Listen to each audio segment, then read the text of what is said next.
Assalamualaikum warahmatullahi wabarakatuh. Karena temanya sangat luas, terus kita harus menemukan rute berpikirnya, titik-titik koordinatnya secara tepat, supaya pulang itu efektif perolehannya, efisien pelaksanaannya. Kita mulai dari kita harus pilih pintunya. Pintunya, kalau tadi beliau pesan mengenai ulul albab. Jadi kita harus mempersiapkan calon-calon pengurus negara ini, pemimpin umat dan rakyat ini yang memiliki kelengkapan-kelengkapan yang sekarang tidak dimiliki. Dan tidak menambah kekurangan-kekurangan yang sekarang banyak kekurangannya. Jadi kita akan cari bersama-sama.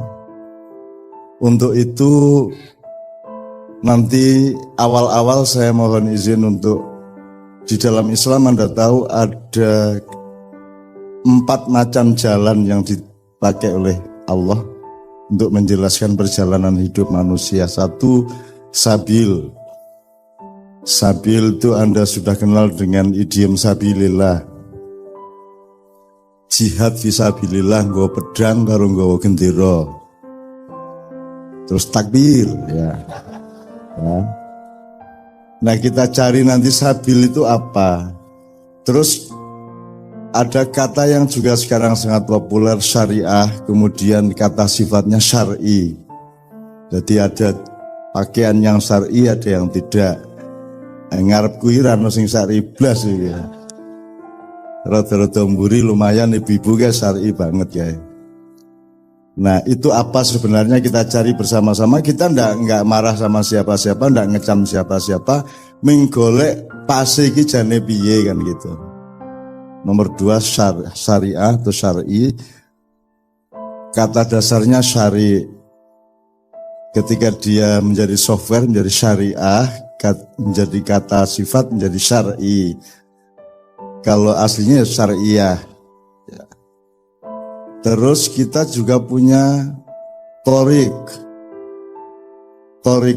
ya. Karena Anda tahu ada syariat, hakikat, torikot, hakikat, ma'rifat. Torik ini juga dipakai dalam Islam. Bahkan dia agak banyak berkaitan secara spiritual karena banyak kelompok-kelompok torikot. Jadi bahasa Jawa jenenge tirakat, Pak. Nah, tirakat ini kan intinya orang puasa sebenarnya. Dengan sikap hidup dan sikap mental tirakat ini, kita sangat mudah untuk melatih diri berpuasa. Nah, berpuasa itu ya ombo dan luas, ada gradasinya, ada peta-petanya, ada konstelasinya. Yang terakhir adalah sirot. Sirot ini kayaknya tidak pernah kita capai karena selama hidup asal kita sholat kita selalu masih pada posisi memohon agar Allah menunjukkan kepada kita sirotol mustaqim. Jadi orang sudah sehebat apapun meskipun sudah ketua majelis ulama, udah jadi rektor, udah jadi sembayangnya rajin kaya ngopo, apike kaya ngopo, tetep wae berposisi orang yang masih memohon petunjuk Allah agar supaya dipandu di sirotol mustaqim. Jadi sirot ini kayaknya agak jauh ini, Pak. Nah, nanti kita cari bersama-sama.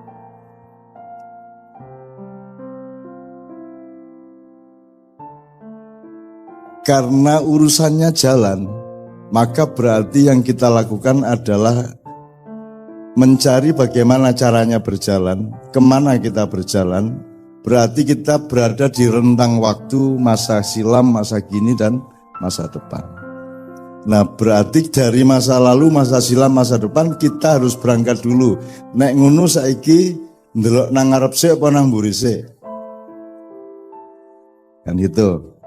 Kalau rutenya Nabi Khidir dengan peristiwa dengan Nabi Musa itu kan masa kini, masa depan, masa silam, masa kini, masa depan, masa silam. Itu rutenya. Cara kita berpikir seperti itu. Jadi kalau kita sekarang bergerak, itu kita loh, ini mau kemana kita? Begitu kita melihat ke depan, waduh, saya belum punya pengalaman untuk ke sana. Soalnya bapak saya dulu juga enggak ngajarin gitu. Jadi selalu masa kini, masa depan, masa silam, masa kini, masa depan, masa silam. Kalau di Nabi Khidir kan pertama di peristiwa kapal dibocorkan, dan itu Ainul Yakin terjadi hari itu juga. Konteksnya juga terjadi hari itu. Yang kedua mencekik anak kecil, dan ini jangan ditiru. Termasuk yang ikut mapala yang tidak usah mencekik-cekik lah ya.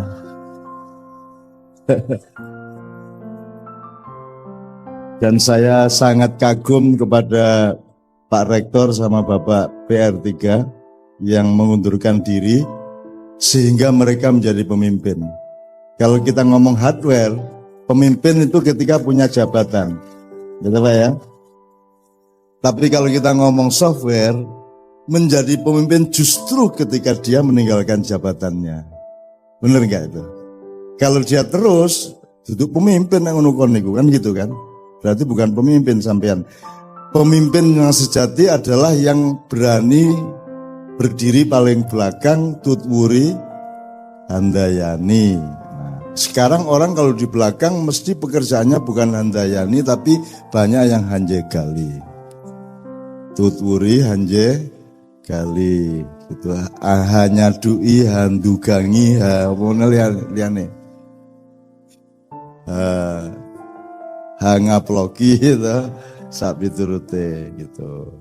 Nah, Pak Rektor yang kemarin mengundurkan diri karena ada kekhilafan yang agak parah, itu memberi contoh yang luar biasa kepada bangsa Indonesia, kepada pemerintah dan para pejabat bahwa justru kalau ingin menjadi pemimpin itu bukan berat kepada kursinya, tapi berat kepada akhlak sebagai manusia yang memimpin. Nah, demi akhlak itu beliau mengundurkan diri. Menurut kira-kira. Nah, saya tidak pernah mengundurkan diri karena tidak pernah maju. Ya apa? Sangel lagu.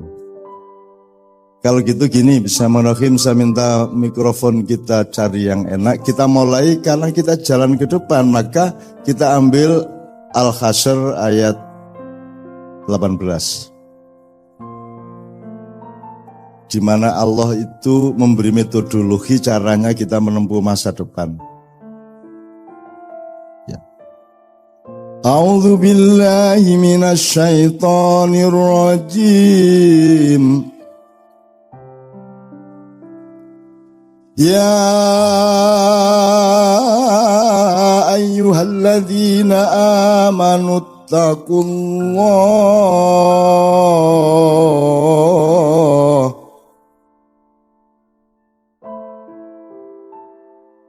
Ya ayyuhalladzina amanu taqullaha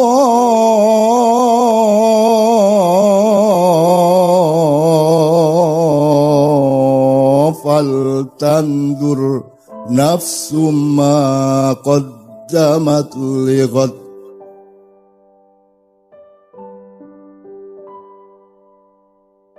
Ya ayyuhalladzina amanu taqullaha wal tandur nafsum ma qaddamat lighad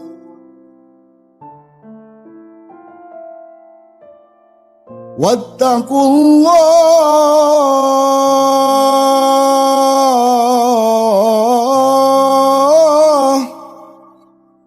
innallaha khabirum bima ta'malun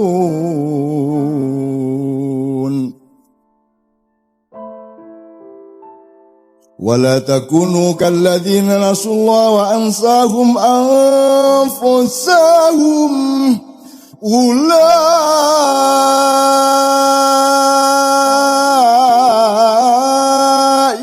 humul fasiqun.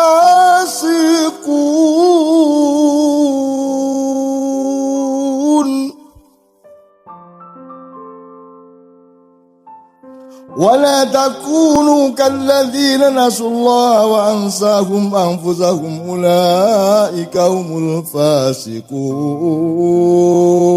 لا يستوي أصحاب النار وأصحاب الجنة أصحاب الجنة هم الفائزون.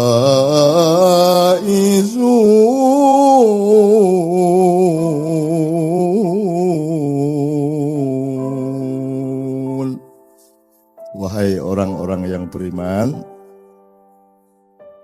perhatikan urutannya ya, bertakwalah kepada Allah, terus lihatlah ke depan. Begitu kamu sudah menempuh tahap melihat ke depan, dicegat lagi, bertakwalah. Jadi jangan pernah ada langkah tanpa diawali dengan takwa dan diakhiri dengan takwa. Dan akhir takwa itu merupakan awal dari perjalanan berikutnya. Karena kata ittaqullahnya 2 kali, awal dan akhir. Karena kalau kita tidak menjalankan metode itu, nanti kita akan malu sendiri ketika Allah menerapkan innallaha khabirum bima ta'malun. Nanti Allah mengumumkan salahnya kita itu. Bayangin kalau Pak Rektor tidak mundur, nanti Allah mengumumkan lewat medsos. Gitu. Medsos itu soalnya ada najwanya.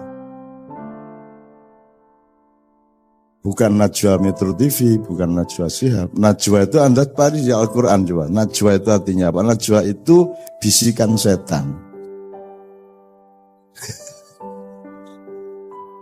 Ini tak tulis apa lagi. Wong wis semangat, wah Najwa judulnya ini ya. Jebul masuki bisikan setan. Ya bukan bisikan setan. Di antara bisikan-bisikan itu ada yang dari setan. Najwa itu adalah bisikan. Gitu. Aku nek karo cah wedok tak najwa ya gitu kan. Maksud tak bisiki. Ojo dipraktekke, wow. Ora syar'i kowe iki. Ya. Jadi metodenya ittaqullah wal tandur nafsu ma qaddamat lighad. Kamu lihat apa yang akan terjadi besok dan kamu terlibat. Kamu harus antisipasi, kamu harus siap, harus tangguh, harus halus, harus harus tepat perilakumu ketika besok itu tiba. Ini ada 2 yang saya kasih catatan. Satu, nanti kita cari ittaqullah, bertakwalah itu apa maksudnya? Apa titik beratnya itu takut kepada Allah? Kalau takut itu bahasa Al-Quran dan Arabnya ya khauf atau khosyah. Jadi bisa dia berakibat takut kepada Allah, tetapi tidak merupakan makna harfiah dari takwa adalah takut. Kalau dibilang patuh, kalau patuh taat. Atiu ya, taatan. Nah apa kalau gitu? Saya mencoba untuk sementara memberi titik berat waspada. Pokoknya hidup itu waspada Pak. Waspada ke dalam, keluar, ke kiri, ke kanan, ke atas, ke bawah, kecil, besar, everything itu waspada. Bahkan waspada terhadap dirimu sendiri, waspada terhadap keinginanmu sendiri, waspada terhadap cita-citamu sendiri, waspada terhadap setiap kata yang kamu ingin ucapkan, waspada terhadap kata yang terlanjur kamu ucapkan, waspada terhadap setiap yang akan kita putuskan, yang sedang kita putuskan maupun yang sudah terlanjur kita putuskan. Kita harus waspada terus menerus. Nah, itu satu. Nomor 2, ittaqullah wal tandur nafsu ma qaddamat lighad. Ini futurologi, berarti kita harus kuasai. Anak-anak dari yang mempelajari futurologi biasanya sejarah Pak ya. Jurusan sejarah ada enggak Pak? Nggak ada ya? Iya kalau gitu apa? Kalau antropologi belum ya? Kalau psikologi ada ya? Ada psikologi. Oke, jadi takwa, melihat ke depan, takwa lagi. Setelah itu kita melihat laporan Allah tentang diri kita. Ada satu lagi nanti ketika kita diskusi kita akan elorabus. Ini saya selesaikan ayat ini dulu. Innallaha khabirum bima ta'malun. Allah dalam Al-Quran kalau Anda baca terjemahannya khabirum bima ta'malun itu mengetahui apa yang kamu lakukan. Saya menerjemahkannya agak berbeda dan saya tidak menyatakan yang lama itu salah. Ya, pokoknya kita perkaya lah Pak. Kan gula sama-sama manis Pak, tapi caranya mengucapkan manisnya itu nyamleng kan beda-beda. Ono sing maknyus, ono sing markotop, ono meneh apa sing apa wah jos. Allahu Akbar aja ada yang menyebutnya enggak. Kalau Allahu Akbar dia agak khawatir dianggap orang FPI. Terus dia bilang, Gusti Allah jos. Allah jos. Ya ono juga Pak itu Pak. Udah biarin aja enggak apa-apa wong bukan kata-katanya yang penting, melainkan apa yang diniatkan dari dalam hatinya dan kondisi murni dari batin setiap orang yang mengucapkannya. Nah, jos. Maha jos gitu. Tapi top markotop, Allah maha markotop ya itu apa ya? Ya rapopo jonjur tergantung kata. Tadi kita sudah ngobrol sama beliau tadi tentang Nyun Sewu ini belok sedikit Pak ya sebelum kita betul-betul belajar bareng. Jadi tadi saya ngobrol sama beliau. Beliau mengeluh mengenai perlunya membangun betul ulul albab ini. Terus kemudian saya bilang, kita ini terlanjur jadi muridnya filsafat barat, Yunani kuno, yang juga tidak diselamatkan oleh Mesir kuno maupun Cina kuno ya. Nah kita lupa kepada Atlantik kuno, Jawa kuno, Sunda kuno, Madura kuno gitu. Wah, kalau ada Madura kuno kan panik orang sedunia nanti kan.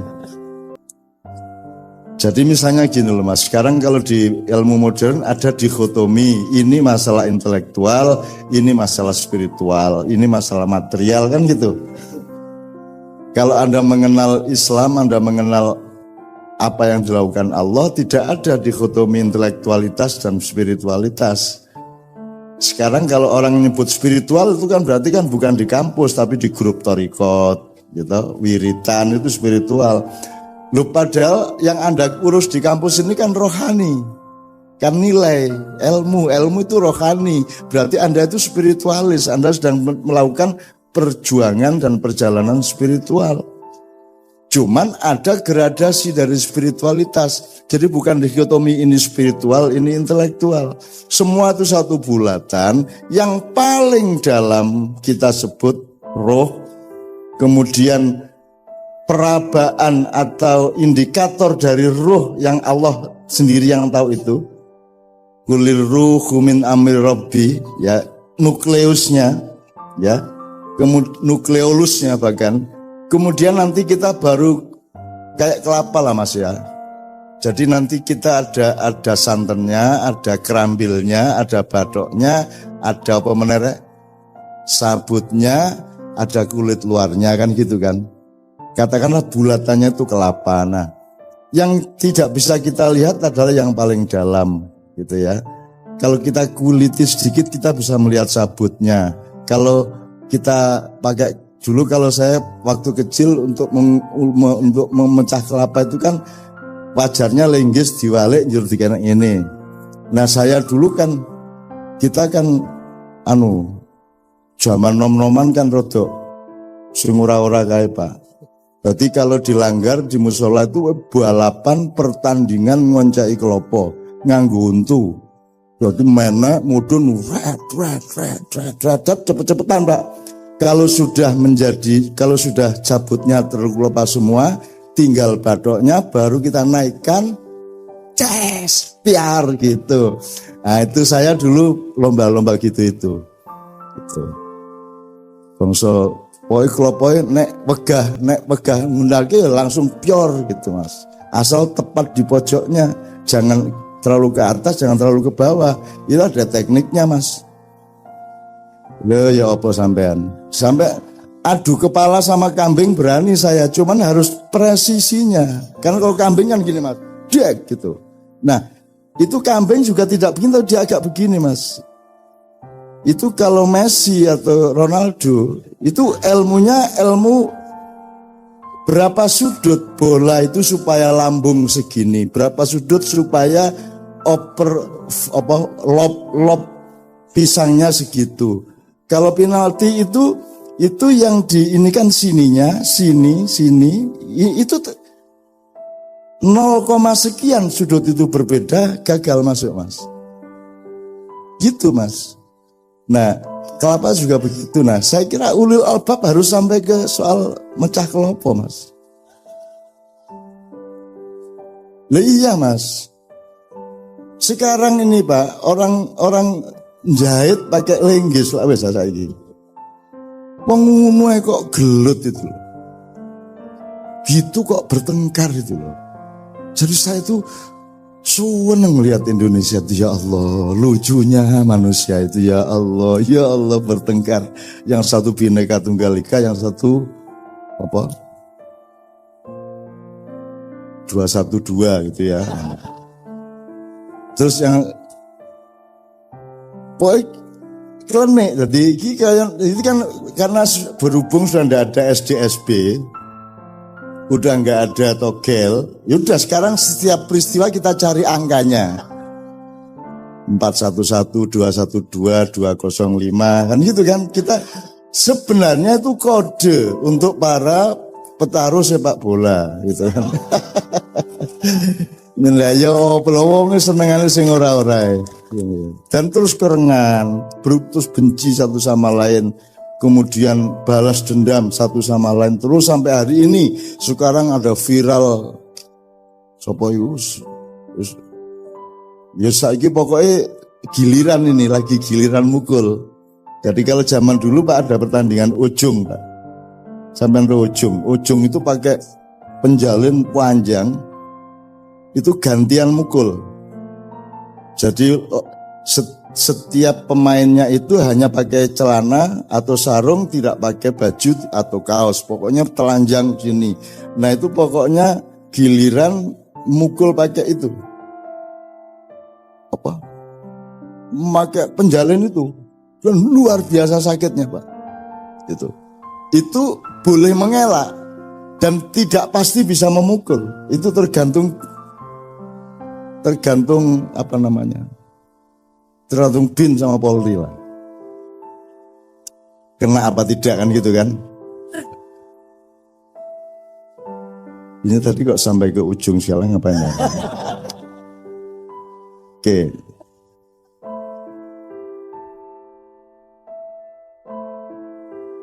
Tekan ngendi to aku mau.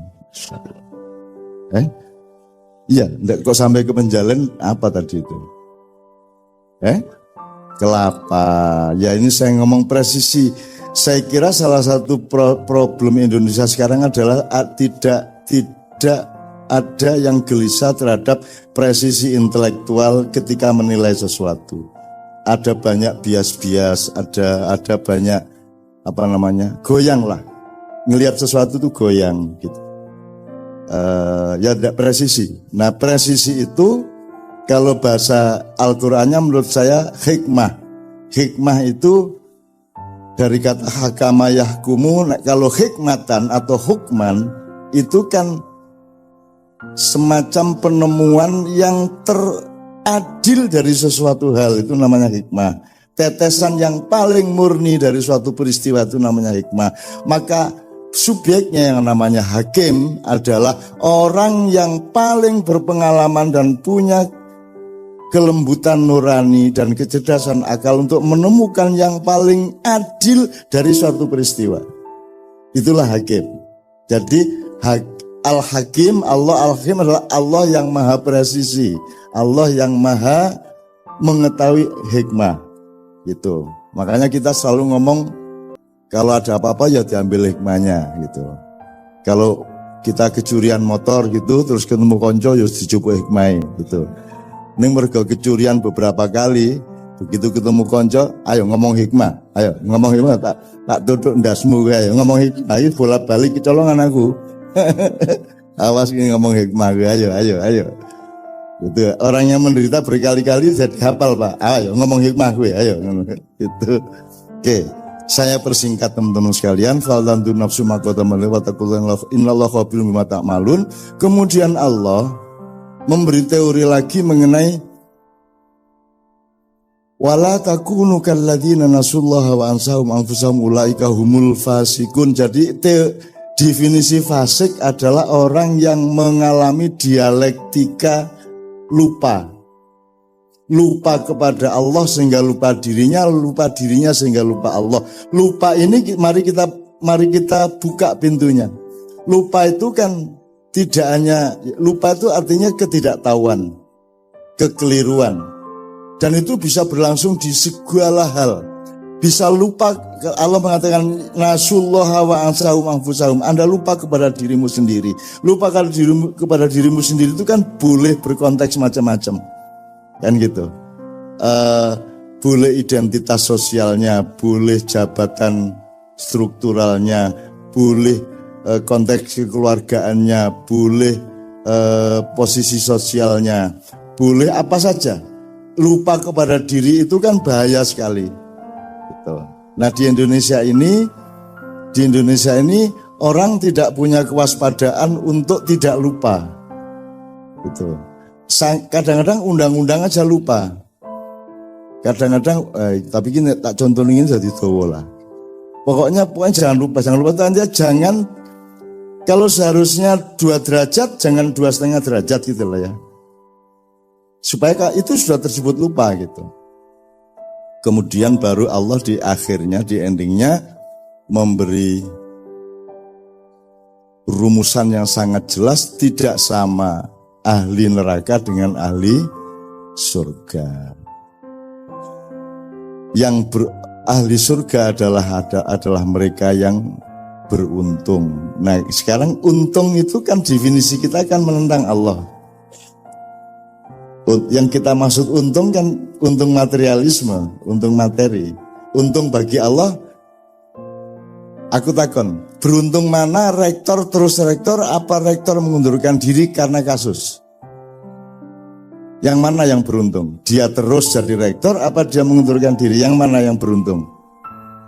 Kalau dari sudut jabatan, dari sudut materi, dari sudut karier, seolah-olah yang rugi adalah kalau tidak menjabat lagi. Tapi kalau Anda ngomong hidup adalah derajat, hidup adalah wibowo, hidup adalah kebijaksanaan, hidup adalah citra, hidup adalah orang punya aji ning urip, maka yang beruntung adalah yang mengundurkan. Tuh. Dan banyak sekali kasus-kasus.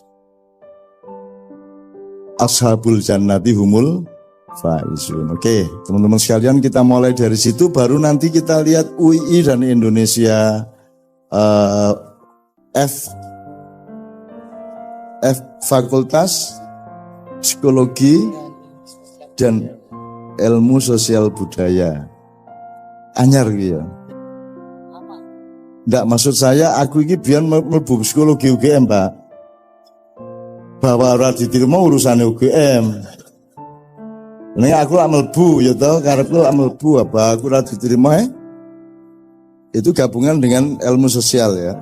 Ilmu budaya, sosial budaya. Saya dulu masuk psikologi, arsitek, masuk kedokteran, masuk karepku ning bahwa lawangnya ora dibuka lah urusannya sing duwe lawang kudu aku lah masuk. Dan yang saya paling memanggil itu wong zaman aku umur 17-18 ta ya. Sing paling manggeli aku iki wis nulis sastra, wis rada terkenal jenengku, puisi, penyair, cerpen. Masuk fakultas sastra enggak diterima saya. Ya, kalau masuk psikologi enggak diterima wajar lah ya. Arsitektur wajar lah. Tapi sastra enggak diterima lah. Dendam aku ya.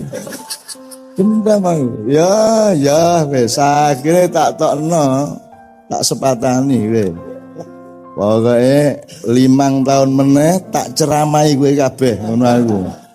Itu dan Allah mendengar. Waduh bocah iki sumpah. Ya wis tak kabulke wae kan itu. Akhirnya bener Mas, tanpa sadar karena 5 tahun kan udah lupa. Waktu itu namanya Sasdaya, Fakultas Sastra dan Budaya. Mereka juga udah lupa dan juga tidak kenal saya amat gitu ya. 5 tahun kemudian pas saya tuh diundang untuk ceramah umum ulang tahun Fakultas Sastra dan Budaya. Nah begitu aku nggak mau modiar gue yang itu waktu itu nyenengke. Aku sering saiki wis tak lereni lah sepoto-sepoto gue. Saya diusir dari pesantren, aku kok diusir Pak. Aku kok diusir. Lah rumah sama aku ini diusir karena diusir ini bedane opo. Ya diusir lah masalah. Aku begitu diusir keluar pesantren, nginep 1 malam di kota di Ponorogo, balik lagi ke kantor paginya. Dia lupa bahwa saya adalah tamu. Saya punya hak yang sama dengan siapapun yang aku bertamu, punya hak 1 minggu nginep di situ. Wah malah gratis, ora perlu sekolah, ora perlu nyapu, ora perlu malah dadi daya apik banget kae seminggu, malah tak nikmati untuk kemanapun saja di pesantren lihat-lihat dan datangi semua yang terlibat ngusir saya itu. Tak datangi satu persatu. Oh itu kowe tenono ya 5 tahun meneh kowe dadi apa aku dadi apa. Tanggale dieling-eling. Nah. Bener 5 tahun lagi saya ke sana bener Mas saya kowe dadi apa aku dadi apa. Wes kowe saiki dadi apa. Ngono aku. Mau ya jenenge cah nom lah Mas. Gitu ya. Sekarang saya ndak gitu lagi ya. Dan betul-betul sekarang saya kemarin barusan dari reuni Gontor, Kiai Kanjeng juga ketika Gontor 100 tahun 100 tahun atau 90 tahun 90 tahun Kiai Kanjeng juga diminta ke sana. Jadi dulu itu ngusir itu juga pura-pura wong buktinya sekarang mereka rindu kepada saya. Buktinya sekarang mereka seneng gitu kan. Dan kapan Ustadz Hasan itu Kiai Hasan yang sekarang memimpin pesantren itu kapan saja ada di mana saja kalau saya ada acara beliau mesti datang dan beliau pasti saya seret naik maju. Demikian juga saya di mana saja kalau beliau ada acara saya mesti diminta datang dan saya naik maju. Jadi dia sahabat saya, dia musuh saya dalam sepak bola. Ketika dulu saya santri, dia sudah ustadz, saya santri, dan santri itu kan sengsara Pak lah. Ora iso apa-apa to Pak jenenge ya mahasiswa karo dosen lak sengsara mahasiswane to ya Pak ya. Aku piye? Kalau sudah di luar lapangan kan kita sudah jadi santri lagi dan mereka berkuasa atas kita ya harap ngopo terserah mereka. Satu-satunya tempat balas dendam adalah lapangan sepak bola. Jadi saya bener itu pokoknya bal-balan tak incer. Tak incer, tak giring, aku serundingan karo arek-arek rundingan pokoknya iku ya, iku sing jenenge iku engko kita bikin dia melengkung awake. Melengkung itu maksudnya gini, nanti saya kasih tahu. Melengkung itu kan gini tuh Mas. Jadi kita giring seolah-olah kita ini agak lemah, kurang cepat larinya supaya dia maju dalam posisi di mana dia seolah akan menendang bola. Begitu dia mau nendang balik tak sewaduk kena gini melengkung lagakkan dia ngono. Itu seneng aku wis. Tapi pembalasan dendam di permainan sepak bola dibalas lagi sama ustadznya habis maghrib. Panggil aku gini disuruh ini disuruh itu. Walah habis mereka berak merentah kita. Ya wes gitulah. Makanya saya tidak heran kalau di Jakarta pada balas dendam satu sama lain kayak sekarang itu. Surah apa-apa yang menungso kuwi gawe dolanan ning dunya iki karo Gusti Allah ya ora apa-apa. Sing penting kowe aja lali nek perjalananmu itu menuju aku. Aku itu kangen kepadamu wahai hambaku. Aku menanti kedatanganmu. Tujuan hidupmu tidak ada tempat lain kecuali engkau berjumpa denganku. Liqa'u Rabbi. Dan perjalananmu itu tidak ada alasan kecuali yarju liqa, barang siapa mengharapkan perjumpaan dengan Tuhannya. Jadi alasan perjalanan kita itu adalah ingin berjumpa sama Allah. Emang Allahnya bikinnya gitu. Kalau enggak mau, Anda mau kemana? Enggak ada jalan lain. Bahkan ada yang lebih gawat. In kuntum tuhibbunallaha fattabi'uni. Rasulullah disuruh ngomong begitu. Kalau memang kamu cinta kepada Allah, ikut saya. Kan gitu. Jadi kita ini menempuh sabil sirat torik syari itu karena kita sedang menempuh cinta. Dan kita tidak akan berhenti hanya karena kita nanti mati umur 60-70. Kita masih meneruskan perjalanan sampai kita bertemu dengan Allah di surga. Dan kita nanti bikin ulang tahun UI di surga. Tidak masalah. Tidak apa-apa. Sampai nabi-nabi, apa kui gitu kan. Nah, loh ini UI. Ya Rasulullah, ini UI. Apa UI itu? Universitas Insyaallah Islam. Nah, itu ya Rasulullah. Oh gitu. Rasulullah nanti akan kagum sama kita. Karena kita bergembira, kita menikmati kehidupan yang dilimpahkan oleh Allah kan gitu. Jadi pokoknya saya berdoa, Anda jangan tidak percaya surga toh, Om Jari ingin mlebu surga. Kita latihan ini sekarang, kita latihan di surga itu Anda tidak perlu berjuang, maka Anda tanpa pamrih bersama saya itu bisa menikmati mbuh dialog, diskusi, nyanyi bersama. Karena di surga tidak ada perjuangan, Pak. Tidak ada karier, tidak ada persaingan, tidak ada. Sistem nilainya sangat berbeda. Tidak ada densitas positif negatif, tidak ada gelap dan terang. Semuanya itu serba gemah ripah loh jinawi dan seterusnya. Nah, kita harus bisa hidup seneng, nikmat dalam keadaan tidak berjuang. Kalau sekarang kan tidak berjuang kan pusing kita. Kalau sudah tercapai semuanya kan malah pusing kita, Pak. Kita hidup ini karena kita masih mencapai ini, harus S2, harus S3 dan seterusnya. Gitu. Nah, kita ini sekarang latihan. Nah, mudah-mudahan Anda semua nanti saya mohon kepada Allah agar saya ikut Anda lah nanti ke surga gitu ya. Dan Anda termasuk orang yang saya doakan kloter enggak belakang-belakang, kloter agak depan-depan lah. Ya Pak ya. Ya Pak ya. Loh iya Pak. Jadi kan tidak tergantung abad berapa Anda hidup, tapi tergantung kualitas dan kedalaman cintamu kepada Allah. Coba sekarang nanti kita tolong bawakan sholawat nariyah ya. Teman-teman hafal ya. Allahumma sholli sholatan ya. Itu selawat Pak Nyun Sewu Pak Dekan, Pak BR3. Itu selawat dibikin ketika Rasulullah masih hidup. Jadi ini mbok-mbokane selawat. Ini induknya selawat. Ini dibikin oleh Syekh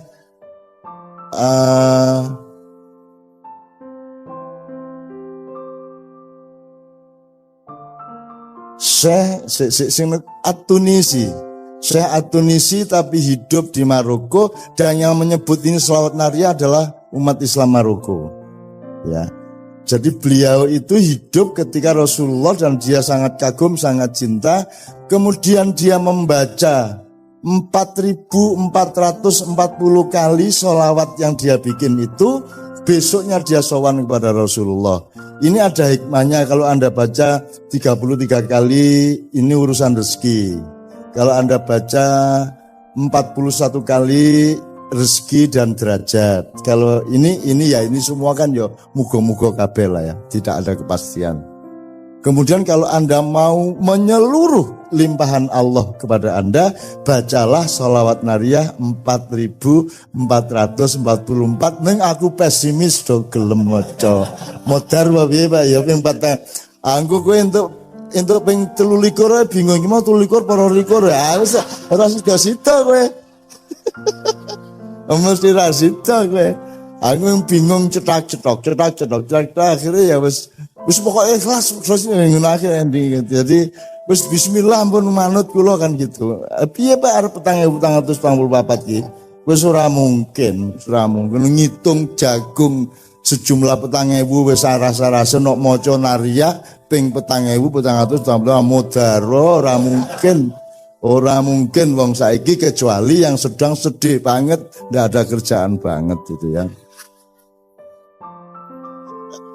Aku bayangkan lah, Rasulullah, ini kenapa saya cerita ini? Karena Syekh At-Tunisi ini membaca itu tadi dengan hitungannya sendiri, dengan dalam tanda petik Yoskui karep-karepe dhewe ngarang-ngarang dhewe harap-harapan dhewe bener apa tidak terserah Rasulullah, terserah Allah. Ternyata Rasulullah membenarkan. Nah, begitu beliau sowan Rasulullah semalam saya membaca sholawat untukmu ini sebanyak sekian kali, tapi saya minta satu hal yang Rasulullah tolong jangan menolak. Kalau Rasulullah sampai menolak permintaan saya ini, saya stres, galau nanti saya gitu. Rasulullah ini dilala ya murah, ya wes apa kono gitu, dipenuhin sama Rasulullah. Apa kamu minta apa? Kata Rasulullah. Terus Syekh At-Tunisi mengatakan gini loh, saya tuh nggak muluk-muluk, cuman tolong saya dimasukkan ke kloter pertama yang masuk surga. Oh iya ora masalah wis tak lebokke gitu Mas. Ah saiki kowe arep piye? Kowe nek arep kloter pertama maca iki ping 4.144. Nek arep kloter pertama. Ning nek dilebokke aku ora ketemu Kanjeng Nabi ya toh. Mulane kene iki wis lah rasa gagas sing ngono-ngono kuwi. Yang penting kita benar-benar aduh ya Allah masyaallah.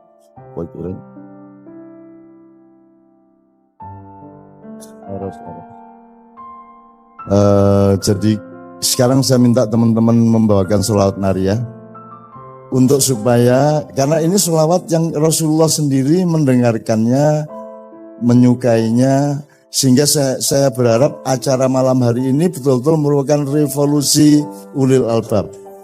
Artinya Anda oleh Allah agak disulap sedikit-sedikit. Tidak konvensional. Anda mendapatkan limpahan yang lebih dari Allah. Besok mendapat kejutan-kejutan dari Allah. Apa yang lama Anda tunggu-tunggu besok datang.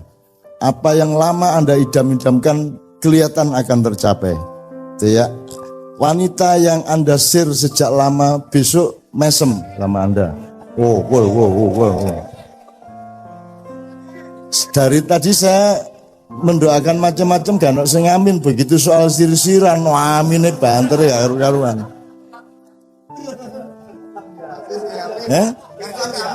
Oh Islam yamin. Mas Islam ini istri beliau setahun yang lalu dipanggil Allah Subhanahu wa taala dalam usia 35 tahun. Nah, jadi Mas Islam ini kan masih umur 40. Yo coba kuwi wis ora duwe bojo. Kuwi kan yo piye coba kuwi. Itu kan dia tidak harus sabar, dia juga harus menyabarkan. Ngerti maksudnya? Dia harus sabar dengan dirinya sendiri dan dia harus menyabarkan anggotanya. Gitu Mas. Jadi nek adus iki didelok sabar le. Sabar le ya. As-sabru ngerti kae pendina maca hadis kae ya. As-sabru yu'inu ala kulli amalin. Ngerti kan? Sabar itu menolong setiap perbuatan. Innallaha le istaghfirullah. Innallaha ma'as sabirin. Aku duwe kanca sabirin biyen ning SMA. Isuk-isuk ning kelas kok ora ana bocah jebul sabirin mlebu sumur, Mas. Kecemplung sumur. Terus kita lari, akhirnya pokoknya singkat cerita bisa kita selamatkan tanpa luka, tanpa apa bisa kita ambil lagi. untuk bisa dinaikkan dan selamat, dan di situ kita kemudian mempelajari dan membuktikan bahwa innallaha ma'as sobirin. Jelas tau wong sing selamat jenenge sobirin. Jadi sekarang Anda tahu asbabun nuzulnya ayat itu toh. Innallaha ma'as sobirin. Lane nek duwe anak jenenge sobirin.